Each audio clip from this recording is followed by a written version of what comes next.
Hello everyone, study IQ channel में आपका स्वागत है। ये हमारी वर्ल्ड मैप सीरीज का लेक्चर नंबर 1 है। इस पूरी सीरीज के अंदर हम वर्ल्ड की जितनी भी इम्पोर्टेंट कंट्रीज, उनकी important locations, physical features, for example mountains, deserts, plateaus, plains, ocean currents, important straits, bays, water bodies, जितने भी इंपॉर्टेंट फीचर्स होते हैं जिनके बारे में किसी भी इधर टेक इट यूपीएससी का एग्जाम जो आपको प्रीलिम्स में, मेंस में, इनफैक्ट ज्योग्राफी ऑप्शनल में भी हेल्प करेगा, या फिर अगर आप किसी भी स्टेट सर्विस का एग्जाम दे रहे हैं, अगर आप किसी भी कॉम्पिटिटिव एग्जाम की अगर तैयारी कर रहे हैं, तो उसके लिए आपको ये पूरा सीरीज बहुत हेल्पफुल होगा। मैप में से हमेशा बहुत क्वेश्चंस पूछे जाते हैं, और अगर आपको मैपिंग का थोड़ा आइडिया है और अगर आप थोड़ा ध्यान से अगर इन लेक्चर सीरीज को देखते हैं और रिवाइज करते हैं, तो आप बहुत एक्यूरेटली उन क्वेश्चंस को सही टिक कर सकते हैं और आप बहुत अच्छे मार्क्स स्कोर कर सकते हैं। तो ये हमारा लेक्चर नंबर 1 है। मैं अपने बारे में बता दूं, मेरा नाम संतोष है और मैं CSE 2018 की सिलेक्टेड ऑफिसर हूँ। तो ये इस लेक्चर सीरीज के अंदर, इससे पहले कि हम मैपिंग पे जाएं, हमारे लिए ये जानना बहुत जरूरी होता है कि हमारे जो कॉन्टिनेंट्स एंड ओशंस हैं वो कैसे इवॉल्व हुए हैं। सीधा जब अर्थ बनी थी तब सीधे कॉन्टिनेंट्स एंड ओशंस नहीं थे, तो किस तरीके से उनका फॉर्मेशन हुआ है, उनकी जो आज करंट लोकेशन है वो वहां तक कैसे पहुंचे हैं, and then longitude and latitudes क्या होते हैं। इस तरह की कुछ बेसिक इंफॉर्मेशन हम इस वाले लेक्चर में देखेंगे, जो हमें मैपिंग को बहुत अच्छी तरीके से अंडरस्टैंड करने में काम आएगी। तो हम स्टार्ट करते हैं ये लेक्चर। इस लेक्चर में जैसे कि मैंने बताया कि हम formation of earth, continent and ocean की स्टडी करेंगे। देन वी विल सी कि टेक्टोनिक प्लेट्स का क्या रोल है। नाउ टेक्टोनिक प्लेट बहुत इंपॉर्टेंट होता है। अगर हम अगर हम ये देखें कि अर्थक्वेक्स कैसे बनते हैं और किसी पर्टिकुलर लोकेशन पे ही वोल्केनोज क्यों इरप्ट हो रहे हैं या फिर अर्थक्वेक्स क्यों आ रहे हैं, तो उसके लिए टेक्टोनिक प्लेट का थ्योरी बहुत इंपॉर्टेंट होता है। Then we will also study कि जो हमारा लॉन्गिट्यूड एंड लैटिट्यूड्स हैं, जो आप अगर किसी भी ग्लोब पे देखते हो या किसी भी मैप पे देखते हो, तो आपको ऐसे क्रिस क्रॉस की लाइन दिखती होगी, इनको लैटिट्यूड्स एंड लॉन्गिट्यूड्स बोलते हैं। तो इनकी इंपॉर्टेंस क्या है, ये होती कैसे हैं, इनको हम स्टडी कैसे करते हैं, ये सब देखेंगे। And we will also see an overview of the course की बाकी के जो आने वाले लेक्चर्स हैं उनमें हम किस तरीके से पूरा वर्ल्ड मैप कवर करेंगे। तो हम स्टार्ट करते हैं फॉर्मेशन ऑफ अर्थ से, कि अर्थ जो है वो कैसे बनी और आज जो करंट अर्थ जिस पे हम रह रहे हैं वो किस तरीके से इवॉल्व हुई है। तो सबसे पहले जब अर्थ बनी थी अराउंड 4.5 बिलियन ईयर्स अगो, तो उस वक्त अर्थ एक जलता हुआ आग का गोला थी। इसके अंदर जो भी रॉक या मटेरियल था वो बिल्कुल एकदम लावा की तरह उबलता हुआ था और ये एक बहुत ही वॉलेटाइल स्टेज में थी। तो ये चीज आप बहुत इजीली रिलेट कर सकते हो डेली लाइफ से भी। जैसे कि अगर हम पानी उबालते हैं या हम दूध उबालते हैं, तो आपने देखा होगा कि जो गर्म भाप होती है वो हमेशा ऊपर उठ जाती है। गर्म चीज हमेशा ऊपर उठती है तो नीचे यहाँ पे स्पेस क्रिएट कर देती है, मतलब यहाँ पे इतना डेंस नहीं रहता है। तो उसकी वजह से अगर ये सेम एग्जांपल हम अर्थ पे अप्लाई करें तो हम क्या देखते हैं कि क्योंकि ये बहुत ही हॉट बर्निंग लावा का एक स्पेयर था, तो इसकी वजह से यहाँ पे कोई एटमॉस्फेयर नहीं था, बहुत ही थिन, ऑलमोस्ट निग्लिजिबल एटमॉस्फेयर था। लेकिन स्लोली विद टाइम जैसे अर्थ ठंडा होना स्टार्ट हुई, तो अर्थ का जो डेंसिटी है और टेम्परेचर है दोनों चेंज होते गए। टेम्परेचर ऊपर का कम होता गया, मतलब उबलना कम हो गया, और डेंसिटी जो है वो इंक्रीज होती गई और कंसोलिडेशन ऑफ मटेरियल स्टार्ट हुआ। कंसोलिडेशन ऑफ मटेरियल से हम क्या समझते हैं कि जैसे हमने एक बीकर लिया, ऐसे समझिए कि हमने एक बीकर लिया और हमने इसमें डिफरेंट डेंसिटी, हमने इसमें 3 डेंसिटी का मटेरियल लिया, A, B एंड C, जिसमें जो A है इसका मैक्सिमम डेंसिटी है और जो C है इसका मिनिमम डेंसिटी है, और हमने इन तीनों मटेरियल्स को इसमें डाला। तो हम क्या देखते हैं कि जो सबसे हेवी डेंसिटी का मटेरियल था A, वो नीचे आके जम गया। उसके ऊपर जो B था जिसका डेंसिटी A से कम लेकिन C से ज्यादा था, वो A के ऊपर आके लेयर बना लिया, और उसके बाद में C जिसका डेंसिटी सबसे कम था वो सबसे ऊपर की लेयर में हो गया। इसको बोलते हैं कंसोलिडेशन या फिर process of differentiation. Process of differentiation मतलब डिफरेंट डेंसिटी के हिसाब से मटेरियल इसमें आराम से सिंक होना स्टार्ट हो गया। तो बिल्कुल यही प्रोसेस अर्थ में हुआ, और अर्थ में जो हेवी मटेरियल थे वो हेवी मटेरियल अर्थ के सेंटर में सिंक होना स्टार्ट हो गए, और जो लाइटर मटेरियल थे वो ऊपर सरफेस में बनना स्टार्ट हो गए। ऐसे समझो कि जैसे हमने एक बर्तन में दूध गर्म करा, जब ये दूध ठंडा हो गया तो ऊपर एक मलाई का लेयर जम गया। तो ये जो मलाई का लेयर जमा, ये लाइटेस्ट डेंसिटी का मटेरियल था, जिसे हम सियाल या सीमा भी बोलते हैं। और जो डेंसर मटेरियल था वो सेंटर में हो गया, जैसे कि हमारा फेरस हो गया और हमारा निकल हो गया, जिससे हमारा अर्थ का कोर बना हुआ है। तो इसी प्रोसेस ऑफ डिफरेंशिएशन की वजह से आज हम जो अर्थ का स्ट्रक्चर देखते हैं, जिसमें हमारा क्रस्ट, मेंटल और कोर है, वो फॉर्म हुआ। तो इस तरीके से पूरा अर्थ का फॉर्मेशन है। हम पेन का कलर चेंज कर लेते हैं सो आपको इजीली विजिबल हो जाए। तो हम क्या देखते हैं कि सबसे ऊपर वाला जो हमारा एरिया है जहाँ पे हम रहते हैं उसको बोलते हैं क्रस्ट। क्रस्ट में कौन से एरियाज आते हैं? हमारा कॉन्टिनेंट आएगा और हमारे ओशियंस आते हैं। उसके बाद आता है मेंटल। उस क्रस्ट के नीचे का एरिया, ये जो आपको थिकेस्ट एरिया दिख रहा है, ये होता है मेंटल का एरिया। और नीचे जो आपको बिल्कुल सेंटर में ये दिख रहा है, इसको बोलते हैं कोर। कोर जो है इसको दो पार्ट्स में डिवाइड करा है हमने, outer core and inner core. क्यों? क्योंकि जो इनर कोर है ये पूरी मोल्टन होती है, इनर कोर मोल्टन है।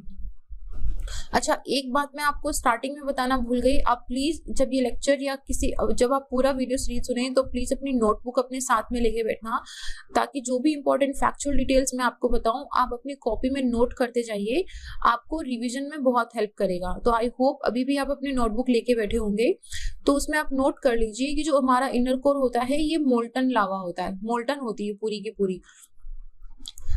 और ये जो है वो मेनली फेरस और निकल से बनी हुई होती है, इसे निफे बोलते हैं, निकल एंड फेरस से बनी हुई होती है। और ये बहुत हाई डेंसिटी में होता है और टेम्परेचर भी इसका बहुत हाई होता है। तो ये हमारा अर्थ का इंटरनल स्ट्रक्चर है, जिसके अंदर क्रस्ट, मेंटल और कोर का पार्ट होता है। अब हम बात करते हैं distribution of continents and oceans की। मैंने आपको अभी एक एग्जांपल दिया था कि जैसे अगर हम किसी बर्तन में दूध गर्म करके ठंडा करते हैं तो ऊपर एक मलाई की परत सी जम जाती है। तो बिल्कुल इसी तरीके से जब अर्थ ठंडी हो गई तो ऊपर जो मटेरियल आया था, जो लाइटर डेंसिटी का था, उसने ठंडा होके मलाई की तरह एक परत जमा ली। तो वो परत अलग अलग कैसे बिखरी और कैसे आज हम जो जितने कॉन्टिनेंट्स देखते हैं, 7 कॉन्टिनेंट्स, और जो ओशंस देखते हैं, वो सब कैसे फॉर्म हुए, उसके बारे में बहुत सारे साइंटिस्ट ने डिफरेंट डिफरेंट थ्योरीज दी। तो उनमें से एक थ्योरी था एल्फ्रेड वेगनर का। जो एल्फ्रेड वेगनर थे, इन्होंने कॉन्टिनेंटल ड्रिफ्ट का थ्योरी दिया। कॉन्टिनेंटल ड्रिफ्ट का मतलब क्या होता है कि जो कॉन्टिनेंट्स हैं वो एक दूसरे से दूर जा रहे हैं, ड्रिफ्ट कर रहे हैं। मतलब ड्रिफ्टिंग का मतलब होता है कि दूर जा रहे हैं, ड्रिफ्टिंग हो रही है उनकी। तो इन्होंने क्या बताया कि जो कॉन्टिनेंट और ओशंस बने हैं वो पहले सिर्फ एक ही हुआ करता था। इन्होंने बोला कि पहले पेंजिया नाम का एक सुपर कॉन्टिनेंट हुआ करता था। मतलब ये मलाई की सिर्फ एक ही लेयर थी, कुछ टूटा नहीं था इसके अंदर, और बाकी उसके चारों ओर जो पानी था उसे हमने मेगा ओशन नाम दिया और बोला कि उसको पेंथेलासा बोलते हैं। ये दोनों नाम आपको याद रखने हैं। सुपर कॉन्टिनेंट को नाम दिया पेंजिया और मेगा ओशन को नाम दिया पेंथेलासा। तो फिर इन्होंने बोला कि अराउंड 200 मिलियन साल पहले जो हमारा सुपर कॉन्टिनेंट पेंजिया था, ये स्प्लिट होना स्टार्ट हो गया। तो इसके लिए उन्होंने 2 फोर्सेस बताए। एक तो इन्होंने बोला कि हमारा जो पोल फ्लिंग फोर्स है वो काम करता है। पोल फ्लिंग फोर्स का क्या मतलब होता है, जैसे समझो ये अर्थ है और इन्होंने बनाया कि ये हमारा जो है ये पेंजिया है। तो इन्होंने बोला कि जो हमारा नॉर्थ और साउथ पोल है ये अपनी तरफ इनको अट्रैक्ट कर रहा है, इसकी तरफ ये जा रहे हैं। तो इसकी वजह से ये जो हमारा one single super continent Pangaea था ये ब्रेक होना स्टार्ट हो गया। और दूसरा इन्होंने बताया टाइडल फोर्स। टाइडल फोर्स आपको पता है क्या होता है? अर्थ और मून की ग्रेविटेशनल की वजह से जो फोर्स बनता है उसे बोलते हैं टाइडल फोर्स।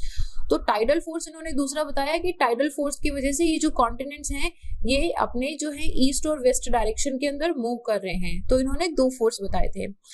तो इन्होंने क्या बोला कि जब पेंजिया था हमारा वो टूट गया और वो 2 भागों में बंट गया, लोरेशिया और गोंडवाना लैंड के अंदर। बिल्कुल, जो लोरेशिया है वो नॉर्थ साइड में मूव करने लगा और जो गोंडवाना है वो साउथ साइड में मूव करने लगा, साउथ पोल की तरफ। और इसी तरीके से ये फोर्सेस इन पे काम करते गए और आगे चल के जो लोरेशिया था ये नॉर्थ अमेरिका में और यूरेशिया में टूट गया, और जो हमारा गोंडवाना लैंड था ये हमारा साउथ अमेरिका में, अफ्रीका में, ऑस्ट्रेलिया में अंटार्कटिका में और इंडिया का जो छोटा सा जो सदर्न पार्ट है, जो अभी हम आगे देखेंगे, इंडिया का जो डेक्कन वाला पार्ट है जिसे आपने सुना होगा कि गोंडवाना भी बोलते हैं, जिसे उस पार्ट में डिवाइड हो गया। तो उसके बाद हमारे 7 कॉन्टिनेंट्स और 5 ओशंस आज की प्रेजेंट सिचुएशन में बने हुए हैं। इस तरीके से देखो, जब अर्थ ठंडी हो गई तो बिल्कुल एक ही सुपर कॉन्टिनेंट बना जिसका नाम हमने दिया पेंजिया। अगर आप इसे ठीक से देखोगे तो आप देख सकते हो कि ये वाला जो पोर्शन है, ये देखो नॉर्थ अमेरिका बना होगा, एंड देन दिस, अगर आप इसे सीधा करो, इसे यहाँ पे लेके आए तो ये वाला पोर्शन आपको रशिया का दिखेगा, और ये हमारा यूरेशिया। यूरेशिया हम किसको बोलते हैं? यूरोप और एशिया कॉन्टिनेंट दोनों को मिला के जो कॉन्टिनेंट है, एक पूरी प्लेट है, उसको बोलते हैं यूरेशिया। एंड देन यहाँ पे आपको देखो ये अफ्रीका दिख रहा होगा आपको, ये बिल्कुल अफ्रीका जैसी शेप दिख रही होगी, तो ये हमारा बना Africa. And then see this one, ये आपको क्या साउथ अमेरिका जैसा दिख रहा होगा। देन ये हमारा बना अंटार्कटिका, ये हमारा बना ऑस्ट्रेलिया, और ये वाला छोटा सा पोर्शन दिख रहा है, ये बिल्कुल यहाँ से घूमते घूमते यहाँ पे गया और यूरेशिया की प्लेट से टकराया, और ये हमारा इंडिया का पोर्शन है। तो ये थी सिचुएशन अराउंड 200 मिलियन साल पहले की। उसके बाद क्या हुआ, तो देखो इस तरीके से ये पोल फ्लिंग फोर्स हमने बताया था कि नॉर्थ एंड साउथ में था, और ईस्ट एंड वेस्ट में हमारा टाइडल फोर्स भी था, तो उसकी वजह से ये मूव होना स्टार्ट हुआ। तो ये देखो 2 भाग में टूट गया, लोरेशिया एंड गोंडवाना। लोरेशिया में कौन से बन गए हमारे? नॉर्थ अमेरिका एंड यूरेशिया, और इसमें ये साउथ अमेरिका, अफ्रीका, इंडिया का डेक्कन वाला part, Australia and Antarctica. Then again forces इस पे काम करते रहे, और अराउंड 100 मिलियन ईयर अगो ये फिर से एक दूसरे से दूर होते गए। ये देखो ड्रिफ्ट हो रहे हैं, इसीलिए इसको नाम दिया है कॉन्टिनेंटल ड्रिफ्ट थ्योरी, कि ये कॉन्टिनेंट जो है एक दूसरे से दूर जा रहे हैं। And then today this is how our earth looks like. तो जो एक कॉन्टिनेंट था पेंजिया, ये टूट टूट के इसमें कन्वर्ट हो गया। तो this was the theory of continental drift theory. लेकिन उसके बाद कुछ क्वेश्चंस अराइज होना स्टार्ट हुए कि जैसे कि कुछ ही पर्टिकुलर लोकेशंस हैं, सिर्फ उन्हीं पे हम लोगों को वोल्केनोज क्यों मिलते हैं। और ये मतलब इन्होंने जो 2 फोर्सेस बताए थे, पोल फ्लिंग फोर्स और टाइडल फोर्स, तो आगे वाले जो साइंटिस्ट आए उन्होंने बोला कि ये दोनों फोर्सेस बहुत वीक हैं, इतने वीक हैं कि ये इतने कॉन्टिनेंट्स को मूव नहीं कर सकते हैं। तो उसके बाद में हेरी हेस करके एक सर आए थे। हेरी हेस सर ने क्या बोला, उन्होंने फिर रिसर्च करना स्टार्ट करा। तो उन्होंने एक थ्योरी दिया प्लेट टेक्टोनिक का। उन्होंने जो ओशियन था, ओशियन का जो सी फ्लोर है, ऐसे समझो कि ऊपर कॉन्टिनेंट आ गया, एंड देन ये वाला जो है हम नीचे बनाते हैं इसे, ये माउंटेन हो गया और ये ओशन फ्लोर हो गया, and then this also mountain. तो इन्होंने अब क्या बताया, इन्होंने देखा कि ओशन के बीच में ना ऐसे माउंटेन्स बने हुए हैं पूरे। तो इन्होंने सोचा कि चलो इनकी कार्बन डेटिंग करते हैं। जब इन्होंने कार्बन डेटिंग करा तो इन्होंने क्या पाया कि इस माउंटेन के बिल्कुल पास में जो है वो न्यूएस्ट सरफेस है, और जितना हम दूर जाते जाएंगे उतना ये जो सरफेस है ये ओल्ड होता जाएगा। तो हेरी हेस सर ने सोचा कि जब सारी चीजें एक ही टाइम पे बनी हैं, जब पूरा पेंजिया एक ही टाइम पे बना था, तो कार्बन डेटिंग में न्यू एंड ओल्ड नहीं आना चाहिए। तो फिर इन्होंने नया कॉन्सेप्ट देखा कि ये जो सरफेस है अर्थ का, ये जनरेट होता रहता है, प्रोड्यूस होता रहता है और डिस्ट्रॉय होता रहता है। मतलब ऐसे समझो कि अंदर अर्थ की एक साइकिल चलता है जिसमें नई सरफेस जो मोल्टन लावा या रॉक्स हैं उनके थ्रू प्रोड्यूस होती है, फिर जो पुरानी सरफेस है वो नीचे जाके मेल्ट हो जाती है। तो it's like a cycle inside the earth. तो इस तरीके से इन्होंने टेक्टोनिक प्लेट का थ्योरी दिया और बोला कि जो अर्थ है वो डिफरेंट टेक्टोनिक प्लेट्स में डिवाइडेड है। जो हमारा लिथोस्फेयर है ये मेजर और माइनर प्लेट्स में डिवाइडेड है, और ये मेजर और माइनर जो प्लेट्स हैं वो अर्थ का जो इनर लेयर है, जो हमारा मेंटल एस्थेनोस्फेयर है, asthenosphere is a part of the mental, उसके ऊपर ये फ्लोट करता है। तो ये इन्होंने प्लेट टेक्टोनिक का थ्योरी दिया। और इन्होंने बताया, ये तो देखो हम बहुत जनरली भी सोच सकते हैं कि जो कॉन्टिनेंट्स हैं उसमें हम लोगों को ज्यादा डिस्टेंस कवर करना पड़ेगा rather than the oceans to go to a particular point, क्योंकि ओशियंस ऑलरेडी डीप होते हैं। अगर हम जैसे कॉन्टिनेंट्स के अंदर क्योंकि बहुत सारे फिजिकल फीचर्स होते हैं, तो उसकी वजह से जो कॉन्टिनेंट्स होता है उसमें उसकी थिकनेस अराउंड 200 किलोमीटर्स होती है, रेदर जो ओशंस होते हैं उनकी थिकनेस 5 to 200 किलोमीटर्स होती है। जब इन्होंने हैरी हेस ने टेक्टोनिक प्लेट का कॉन्सेप्ट दिया तो उसके साथ हमें बहुत सारी डिफरेंट कॉन्सेप्ट्स भी समझ आ गए, जैसे कि अर्थक्वेक जो है वो हर जगह पे अर्थक्वेक नहीं आता है। हम सुनते हैं कि कुछ जगह है जैसे हिमालय है वो अर्थक्वेक प्रोन है, लेकिन जो डेजर्ट एरिया है वो इतना अर्थक्वेक प्रोन नहीं है। तो ये सब कॉन्सेप्ट समझ में आ गए कि कुछ ही माउंटेन्स हैं उनमें वॉल्केनिक इरप्शंस इतना फ्रीक्वेंटली क्यों होते हैं, कुछ में बिल्कुल नहीं होते हैं। देन हम देखते हैं कि यंग फोल्ड माउंटेन्स बने हुए हैं, उनका फॉर्मेशन कैसे हुआ है, ओशनिक ट्रेंचेस हैं वो कैसे बनी है, ये सब कॉन्सेप्ट टेक्टोनिक थ्योरी से समझ में आने लग गए। हम एक बार डायग्राम से देखते हैं कि टेक्टोनिक थ्योरी कैसे वर्क करती है। हम अर्थ का इंटरनल स्ट्रक्चर देख चुके हैं कि ऊपर का हमारा लिथोस्फीयर होता है, ये हमारा मेंटल है, and then we have the inner and outer core. तो इन्होंने क्या बोला हैरी हेस ने कि अंदर की जो थर्मल एनर्जी है और जो हमारी रेजिड्यूल एनर्जी बची हुई है, कि अर्थ जब ठंडा हो गया तो ऐसा नहीं है कि बिल्कुल ही ठंडा हो गया, अंदर इसके रेजिड्यूल एनर्जी बची हुई है। तो उसकी वजह से अंदर की जितनी भी रॉक्स वगैरह हैं वो ऊपर ऐसे फ्रिक्शन से और अंदर की ऐसे गर्मी से मेल्ट हो जाती है, और ये लावा जहाँ पे भी इसको कोई भी फॉल्ट या फ्रैक्चर दिखता है या कोई भी वीक लेयर दिखता है वहां से ये निकलना स्टार्ट हो जाता है और ये वोल्केनिक माउंटेन बिल्ड करना स्टार्ट करता है। अभी देखो अर्थ का जो सरफेस एरिया है वो तो बराबर है, अर्थ ना छोटी हुई है ना बड़ी हुई है। तो इसका मतलब क्या हुआ कि अगर कहीं पे कोई नई सरफेस जनरेट हो रही है तो कहीं पे कोई सरफेस डिस्ट्रॉय होगी तभी ये एरिया मेंटेन रहेगा। तो इसी तरीके से जब यहाँ पे जनरेट हो रहा है, जब यहाँ पे नई सरफेस प्रोड्यूस हो रही है तो ये वाली प्लेट आगे मूव होती है, और जहां पे भी दो प्लेट्स मिलती हैं, ये एक दूसरी प्लेट है, कंसीडर दिस प्लेट ए और ये है प्लेट बी, इसको हम प्लेट A1 मान लेते हैं, दोनों डिफरेंट प्लेट्स हैं।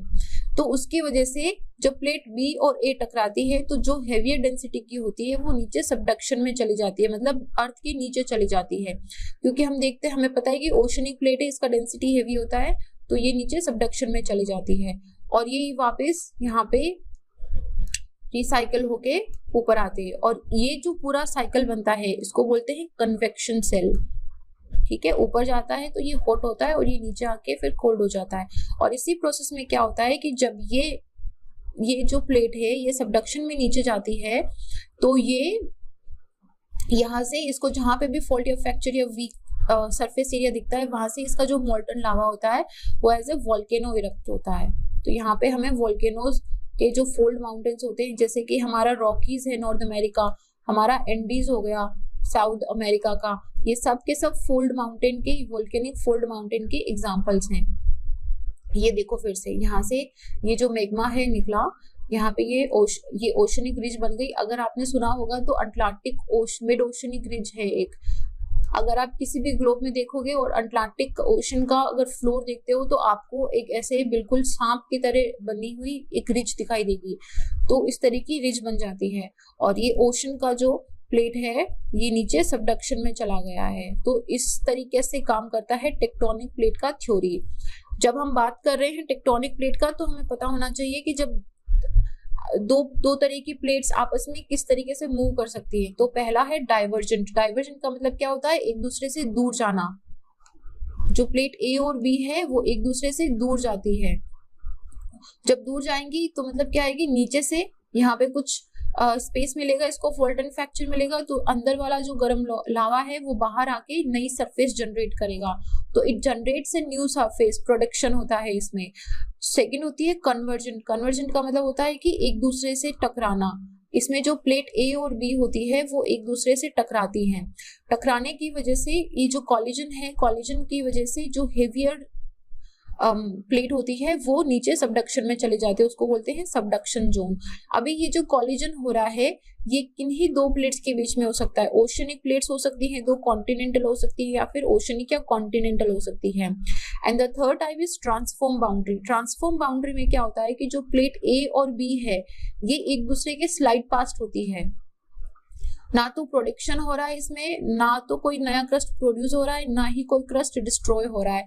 बस दो प्लेट्स आपस में स्लिप होके एक दूसरे के पास से निकल जा रही है, उसको बोलते हैं ट्रांसफॉर्म बाउंड्री। एक बार डायग्राम में देखते हैं। पहले हमने डाइवर्जेंट देखा था, सी डाइवर्जेंट में दोनों प्लेट्स एक दूसरे से दूर जा रही हैं। देन कन्वर्जेंट में दोनों प्लेट्स एक दूसरे के पास आ रही हैं और जो हेवियर प्लेट है वो सबडक्ट हो रही है। एंड देन ट्रांसफॉर्म बाउंड्री के अंदर दोनों एक दूसरे के पास से स्लिप होके निकल रही हैं, इसे बोलते हैं ट्रांसफॉर्म बाउंड्री। आपको ये ध्यान रखना है, आगे जब हम माउंटेन्स पढ़ेंगे या फिर जब हम ट्रेंचेस भी पढ़ेंगे तो ये वाले कॉन्सेप्ट्स बहुत अच्छे से आपको समझ में आना चाहिए। अब जब हम बात करते हैं कि जो मेजर टेक्टोनिक प्लेट्स हैं अर्थ की वो कितनी हैं, there are 7 major tectonic plates. कौन सी? अंटार्कटिका की। हम इसका डायग्राम भी देखेंगे।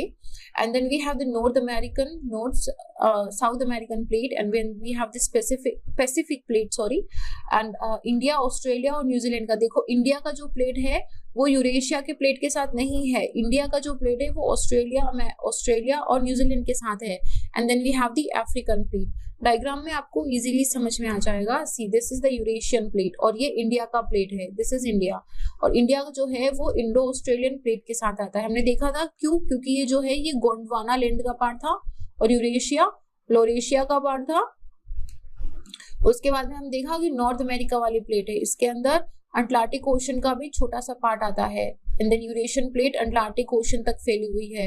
And then we have this African plate and then south American plate और Atlantic plate and Pacific plate. अभी आपको इसमें और भी नाम दिखेंगे, कौन कौन से हैं, जैसे फिलीपींस हो गया, जुआन द फुका हो गया, कोको प्लेट हो गया, नाजका प्लेट हो गया। तो ये जो सारे प्लेट्स हैं इनको माइनर प्लेट्स बोलते हैं, इनको होता है माइनर प्लेट्स और इनका बहुत मेजर रोल होता है। तो इनके बारे में भी हम जैसे जैसे हमारे कोई फिजिकल फीचर्स आते जाएंगे जो इनकी वजह से बने हुए हैं, हम इसके बारे में स्टडी करते जाएंगे। अब हम बात करते हैं लैटिट्यूड्स एंड लॉन्गिट्यूड्स की। अच्छा, एक ये इसमें कॉन्सेप्ट देखिए कि ये जो आपको लाइट ब्लू कलर दिख रहा है इसको बोलते हैं डाइवर्जेंट। डाइवर्जेंट हमने क्या पढ़ा था कि दोनों प्लेट्स एक दूसरे से दूर जा रही हैं। पूरा सिर्फ इस पे फोकस करना एक बार, ये वाला जो एरिया है, फोकस ऑन दिस एरिया, इससे आपको समझ में आ जाएगा। यहाँ पे देखो ये प्लेट्स एक दूसरे से दूर जा रही हैं। जब ये यहाँ पे एक दूसरे से दूर जा रही हैं तो कहीं पे जाके तो ये अंदर भी जाएंगी, सबडक्ट भी होंगी। तो यहाँ पे देखो ये वाला जो एरिया है कन्वर्जेंट का, और कन्वर्जेंट हमने क्या बताया था कि दोनों प्लेट्स एक दूसरे के पास आ रही हैं। तो यहाँ पे अगर यहाँ पे ये डाइवर्जेंट हो रही है, एक दूसरे से दूर जा रही है, तो यहाँ पे ये कन्वर्ज भी हो रही है। ये देखो, आपको समझ में आया पूरा साइकिल। अगर एक जगह पे दूर जा रही है तो दूसरी जगह पे वो कोलाइड भी करेगी। तो इस तरीके से ये पूरा डाइवर्जेंट एंड कन्वर्जेंट का साथ साथ में चलता है। अब हम स्टडी करते हैं लैटिट्यूड्स एंड लॉन्गिट्यूड्स की। पहले सबसे देखते हैं कि लैटिट्यूड और लॉन्गिट्यूड का हमें जरूरत क्यों है। अगर आपसे एग्जैक्टली पूछा जाए कि आपका अभी लोकेशन क्या है, तो आप अपनी सिटी का नाम दे देंगे। हो सकता है कि आप अपनी डिस्ट्रिक्ट का, अपनी कॉलोनी का, अपनी गली का या अपने घर का नंबर दे दें। लेकिन इस तरीके से जो अमेरिका में या जो स्पेन में कोई बैठा है उसको आपका लोकेशन समझ में नहीं आएगा। लेकिन अगर आप उससे अपना लैटिट्यूड और लॉन्गिट्यूड बताते हैं कि मैं 76.40 नॉर्थ एंड 108.10 डिग्री ईस्ट पे लोकेटेड हूँ, तो वो आपका exact location, like pin point location जो होता है वो फाइंड कर लेगा। ये हम जीपीएस में यूज करते हैं बहुत बार। अगर हमें देखना है कि हमारे पास में मैकडी कौन सा है, हमारे पास में कौन सा पिज्जा हट है, तो जस्ट वी गूगल इट और वो जो नियरेस्ट होता है वो किसके थ्रू फाइंड करता है, वो हमारे जीपीएस लोकेशन, हमारे लैटिट्यूड और लॉन्गिट्यूड की वजह से हमारा नियरेस्ट लोकेशन या हमारा खुद का लोकेशन फाइंड आउट करता है। तो लैटिट्यूड और लॉन्गिट्यूड अर्थ की किसी भी पॉइंट पे लोकेशन को आइडेंटिफाई करने के लिए बहुत जरूरी होता है। तो ये कोई रियल लाइंस नहीं होती हैं, ये इमेजिनरी ग्रिड बनाई हुई है ताकि हम ग्लोब में, पूरी अर्थ पे कहीं पे भी लोकेशन फाइंड कर सके। तो जो लैटिट्यूड्स होते हैं वो नॉर्थ से साउथ चलते, जो आपको ऐसे लंबी गिरी हुई लाइनें दिखती है इक्वेटर के चारों ओर, उनको बोलते हैं लैटिट्यूड्स। जो लेटी हुई है उनको बोलते हैं लैटिट्यूड्स। ये लैटिट्यूड्स जो है ये नॉर्थ से साउथ की तरफ चलते हैं और 0 डिग्री इसका इक्वेटर होता है। इसके बारे में अभी डिटेल में भी देखेंगे। And then we have the longitudes, जो लंबे लंबे खड़े रहते हैं उनको बोलते हैं लॉन्गिट्यूड्स। यहाँ पे इनको मेरिडियंस भी बोलते हैं हम। ये क्या होती है, ईस्ट से वेस्ट की तरफ रन करती हैं, और जो 0 डिग्री होता है इसको प्राइम मेरिडियन बोलते हैं हम। पहले हम लॉन्गिट्यूड के बारे में देखते हैं। ये वाली जो आपको खड़ी हुई लाइनें दिख रही है इनको बोलते हैं लॉन्गिट्यूड्स। आप देखो कि नॉर्थ पोल से निकल के साउथ पोल पे आ रही है। आप इसको अपने एक्सपेरिमेंट भी कर सकते हो। जैसे आप एक कोई भी क्रिकेट का बॉल लीजिए या फुटबॉल कुछ भी लीजिए, और अगर आप उस पर किसी ऊन या धागे से लपेटना स्टार्ट करेंगे तो आप देखेंगे कि आप खुद उसमें से लैटिट्यूड्स बना सकते हैं इस तरीके से। तो ये आपने फिर क्या देखा कि सारी की सारी जो लाइन्स है वो एक पर्टिकुलर पॉइंट पे आके मिल रही हैं। तो आप देखो कि ये जो इक्वेटर है, इक्वेटर के पास इन लाइंस के बीच में सबसे ज्यादा डिस्टेंस है, और जैसे ही ये पोल के पास जाती है इनका डिस्टेंस 0 हो जाता है। ठीक है, so see what it is saying कि जैसे ही वो इक्वेटर पे है सबसे दूर है, लेकिन जैसे ही पोल पे जाती है उनके बीच का डिस्टेंस बिल्कुल कम होना स्टार्ट हो जाता है। और इसमें हमारा जो 0 डिग्री का प्राइम मेरिडियन होता है उसको हम ग्रीनविच लाइन भी बोलते हैं। जो 0 डिग्री का ये है इसे प्राइम मेरिडियन ग्रीनविच लाइन बोलते हैं। यहाँ से हम टाइम स्टार्ट करते हैं, क्योंकि अभी अगर सारे नेशंस अपना अपना टाइम बना लेंगे तो एक सिंक्रोनाइजेशन नहीं रहेगा पूरे अर्थ की टाइमिंग में। तो हमने टाइमिंग का जोन बनाया, और हम जो 0 डिग्री है इसको बोलते हैं कि यहाँ पे अभी 0 बजा है। उसके बाद में जैसे ही हम वेस्ट की तरफ जाते हैं हम इसे प्लस में कंसिडर करते हैं, और जब हम ईस्ट की तरफ जाते हैं हम इसे माइनस में कंसिडर करते हैं। फॉर एग्जाम्पल जैसे कि इंडिया है वो 5.30 प्लस पे है, तो इसका मतलब क्या हुआ कि अगर यहाँ पे रात के 12 बजे हैं तो हमारे यहाँ पे सुबह के 5:30 बजेंगे। ठीक है, इसका मतलब ये होता है। तो ये होता है लॉन्गिट्यूड्स के बारे में। Let's come to the latitudes. Latitudes मतलब जो हमारी इक्वेटर के पैरेलल लाइंस चल रही हैं। अभी आप देखो कि आप ये एक्सपेरिमेंट खुद भी करके देख सकते हो कि अभी बॉल पे हमें इस तरीके से लाइंस लगानी है गोल। तो गोल जब लाइन लगाते हैं तो हम क्या देख रहे हैं कि जैसे ही हम नॉर्थ की तरफ जा रहे हैं इसका जो एरिया है वो कम होता जा रहा है। यहाँ पे जो है ये सबसे बड़ा सर्किल है, और ये यहाँ पे जो नॉर्थ पे है वो सबसे छोटा सर्किल है। तो जैसे ही अर्थ नॉर्थ पोल की तरफ मूव करते हैं लैटिट्यूड्स का सर्कल एरिया कम होता जाता है, और जो 0 डिग्री है ये लार्जेस्ट सर्कल में आता है। ठीक है, और ये जो है नॉर्थ से साउथ की तरफ रन करता है। अगर हम आप इसे से समझो कि जो हमारा ऐसे ग्लोब था उसको हमने यहाँ पे काटा, बिल्कुल यहाँ से खोल दिया हमने उसे, और हमने उसे इस तरीके से स्प्रेड कर दिया है। तो ये वाली जो यहाँ पे लाइंस थी जो हमें ऐसे दिख रही थी हमारी लैटिट्यूड्स की, वो लैटिट्यूड्स की लाइन अभी ऐसे सीधी हो गई है। ठीक है, तो ये हमने यहाँ पे इस मैप को खोल दिया है। तो अभी हम क्या देखते हैं कि जो 0 डिग्री है हमारा ग्रीनविच वाला एरिया वो यहाँ से निकल रहा है, and then we have the east and waste.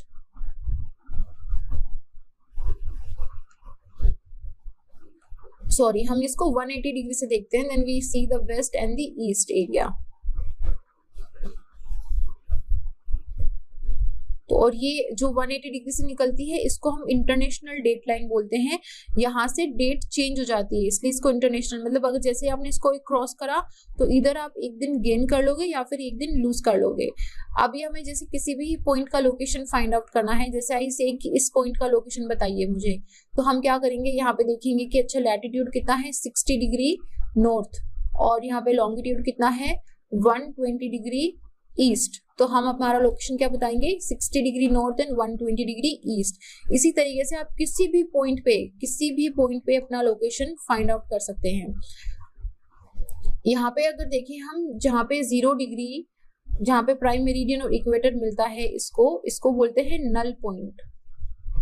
ये नल पॉइंट अटलांटिक ओशन के अंदर गिरता है, अफ्रीकन कोस्ट के अंदर, और ये ऐसा सिंबॉलिक कुछ नहीं है, लेकिन आपसे अगर पूछा जा सकता है कि नल पॉइंट क्या है तो आप बता देंगे कि जहाँ पे इक्वेटर और प्राइम मेरिडियन जो है वो क्रॉस होती है। तो ये था हमारा लैटिट्यूड एंड लॉन्गिट्यूड्स के बारे में। अगर हम अभी हम डिस्कस करते हैं कि हम इस पूरी लेक्चर सीरीज को किस तरीके से अप्रोच करेंगे, तो सबसे पहले हम सारे कॉन्टिनेंट्स की स्टडी करेंगे। जो हमारे पूरे 7 कॉन्टिनेंट्स हैं उनके बारे में हम डिटेल स्टडी करेंगे। उनकी पॉलिटिकल स्ट्रक्चर क्या है, कितनी कंट्रीज हैं उनमें, उनके इंपॉर्टेंट फीचर्स क्या है, उनके आसपास कौन सी वाटर बॉडीज हैं, वो कहाँ पे लोकेटेड हैं। Then we will come to the physical features, जिसके अंदर हम डेजर्ट्स स्टडी करेंगे, प्लेट्यूज स्टडी करेंगे, different types of mountain ranges study करेंगे, हम ओशन करंट स्टडी करेंगे। तो इस तरीके से जितने भी इंपॉर्टेंट फीचर्स वर्ल्ड मैप पे आप कहीं पे भी पढ़ सकते हो या जिससे क्वेश्चंस आ सकते हैं, वो सब के सब हम इस पूरी लेक्चर सीरीज में कवर करेंगे। And again I ask you कि आप जब भी ये सीरीज सुनने बैठे हैं तो प्लीज अपनी नोटबुक लेके बैठिए ताकि आप इंपॉर्टेंट पॉइंट्स को नोट कर सकें, और जब आप अगला लेक्चर देखें तो उससे पहले आप अपने प्रीवियस लेक्चर का एक बार रिवाइज कर लेना। तो this was our lecture number 1। अभी के लिए इतना ही। लेक्चर नंबर 2 के अंदर हम एशिया कॉन्टिनेंट का डिस्कशन करेंगे। Thank you very much.